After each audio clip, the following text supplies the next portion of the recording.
Hello YouTube, this is Morgan, Airspeed Prime here at my next Boruto anime episode review. This one's going to be for episode 25, which is called Field Trip Troubles. And, overall, the start of a new arc, I thought it was a very intriguing episode. It's just the start, it's just the setup. But it was also, I think, really good setup. There's a lot of nice character moments. And this arc looks set to be pretty interesting, I think, overall. I think, maybe there's a slight sense of, could we speed things along a bit, in that, the manga is obviously covering very different content, and here we are seemingly filling in a lot of episodes in not a lot of time before we catch up to the movie stuff, but anyway. So there's immediately just a lot of, unique things about this. The main core of what's happening here is that Naruto, Iruka, Anko, they all organized that the academy field trips are now going to be more fancier. In a time of peace, they can actually, go to different nations to, have the students learn more about the other nations. In this case, they decide to go to the village hidden in the mist, in the land of water. And, of course, this is an interesting thing because we, as Naruto fans, of course, know that it's probably the village with the murkiest history in terms of recent history, and then going back even further with regards to how they trained their kind of young and up-and-coming shinobi.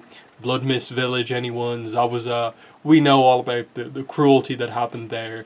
The stuff with the Mizukage before Mei as well, and them being really kind of Akatsuki kind of connected in terms of a lot of stuff going down there in the past. You understand why Iwabe is kind of okay, he knows about this, but it feels like there's something more personal there. It's not just a case of oh, I'm a bit annoyed that we're going to a place that has such a rough history.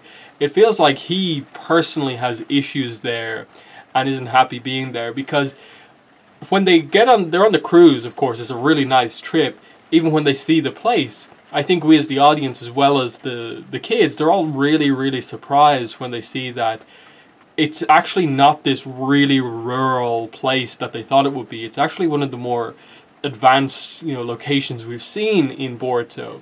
And it was that really interesting moment where Iwabe is just don't you, they're all, Boruto and Denki are don't you think this place is cool?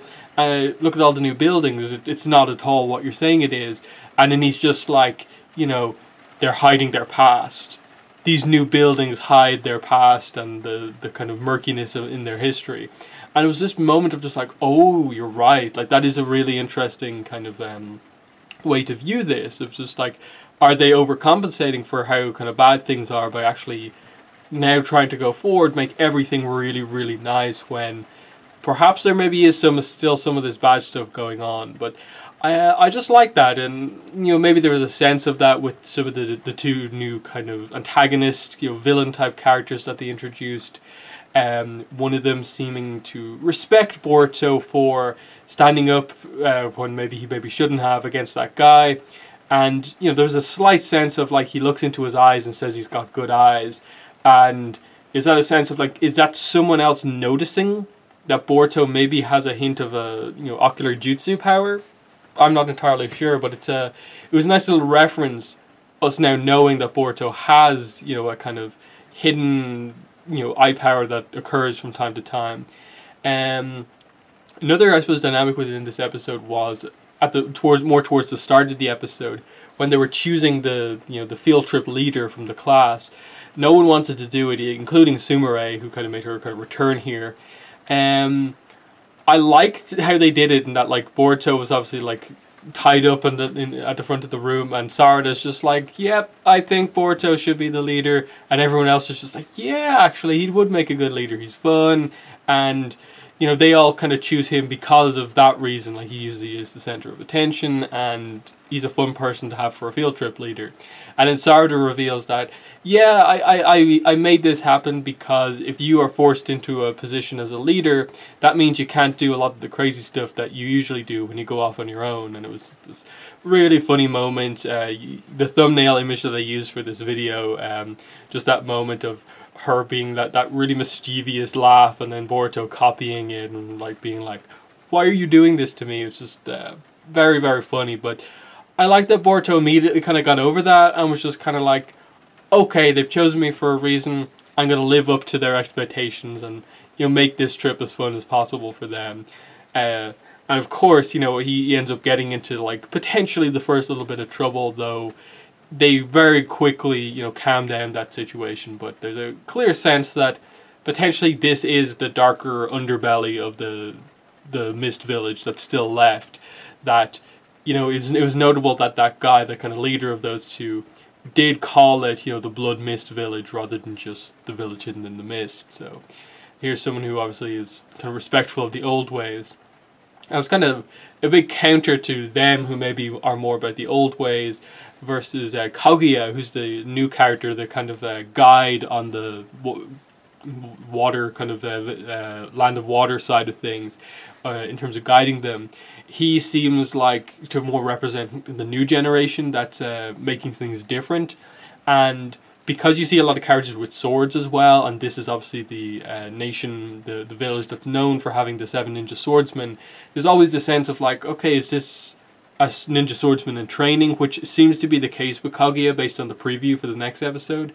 And then of course Chojuro is the Mizukage at this point in time, so there could be some very interesting stuff as we learn more about this village at this point in time, the Mist Village. So I'm very interested to see how they explore that, because I suppose in original Naruto, the Mist Village was always presented as being so dark and violent that you almost never got a sense for like, is that really all there is to this place, or is there anything more? So now we're actually, it looks like getting an idea about the history of the place a little bit more.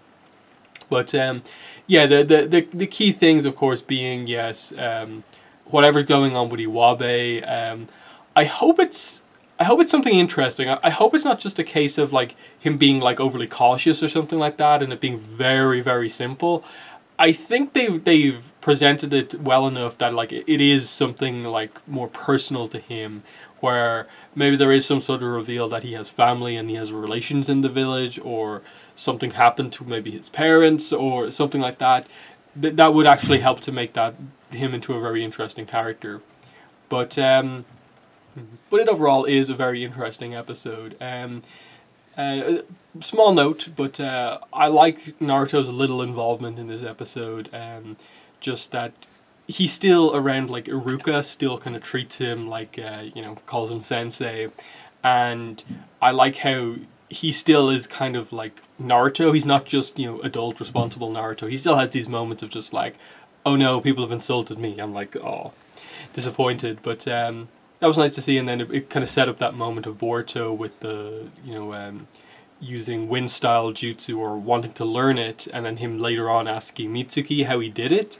And Mitsuki kind of being like, you haven't even learned chakra natures yet. It was a kind of weird statement about like, okay, he wants to keep his jutsu a secret, but like, oh, does that mean like Boruto to like effectively use the fact that he can use all 5 natures? Does he have to learn about the chakra nature stuff at this point, or what?